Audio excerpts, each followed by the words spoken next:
Araw na naman ng mga puso.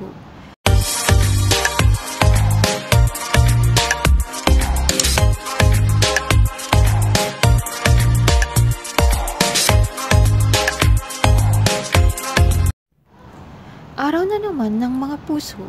Nakabili ka na ba ng regalo?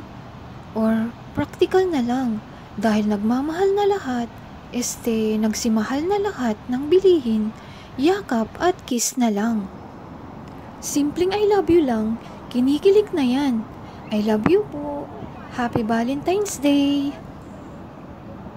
Araw ng mga puso, Valentine's Day ay ang pagdiriwang ng kapistahan ni San Valentino na ginaganap tuwing Pebrero 14. Dito, ipinapahiwatig ng mga magkakasintahan, mga mag-aasawa at sa mga pamilya ang kanilang pag-ibig sa isa't isa. Binabati ko po kayo ng Happy Valentine's Day!